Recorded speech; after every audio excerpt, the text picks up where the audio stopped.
สบายดีทุกคนวันนี้ขอจะพาทุกคนมาเที่ยวหมู่บ้านแห่งหนึ่งที่ตั้งอยู่บนพื้นที่สูง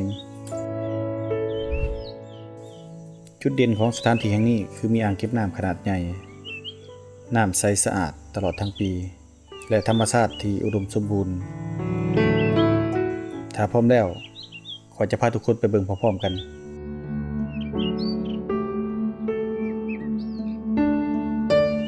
สิ่งทมิตที่ขอยสัมผัสได้เมื่อเข้ามาในหมู่บ้านแห่งนี้นั่นก็คือความเงียบสงบอากาศเย็นสบายผู้คนใช้ชีวิตกันอย่างเรียบง่ายและยังคงมีวิถีชีวิตที่ใกล้ชิดกับธรรมชาติ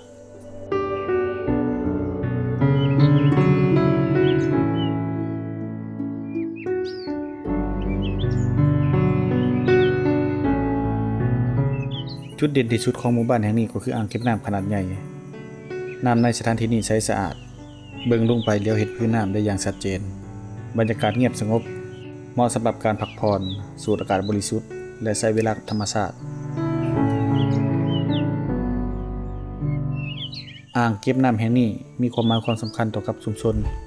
เพราะเป็นแหล่งกักเก็บน้ำสำหรับการอุปโภคบริโภคและการเฮ็ดเกษตร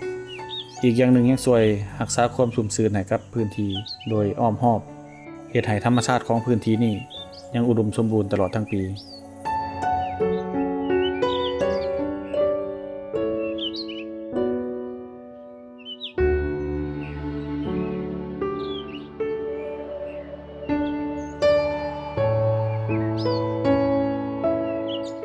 อีกหนึ่งจุดเด่นของหมู่บ้านแห่งนี้ก็คือการตั้งอยู่เทิงบอนสูงเฮ็ดให้อากาศถ่ายเทได้ดีและสามารถเบิ่งเห็นวิวทิวทัศน์ธรรมชาติได้อย่างกว้างไกลโดยเฉพาะในช่วงฤดูฝนฤดูหนาวบรรยากาศจะสวยงามเป็นพิเศษในช่วงนั้น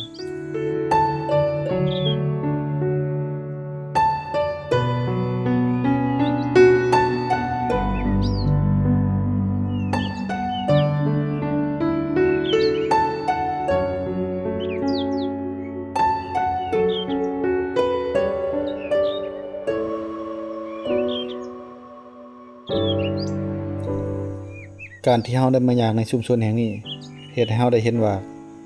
ความสุขของคนในชุมชนบ่ได้อยู่ที่ความทันสมัยเสมอไปแต่อยู่ที่ความสามัคคีความเรียบง่ายและการมีทรัพยากรธรรมชาติที่ช่วยเหลือเราเลี้ยงทุกคนตลอดปีถ้าใครกำลังเบิ่งหาสถานที่เงียบสงบบ่วุ่นวายได้มาพักสายตาจากชีวิตในเมืองข้อยคิดว่าหมู่บ้านแห่งนี้เป็นอีกสถานที่หนึ่งที่น่าสนใจหลาย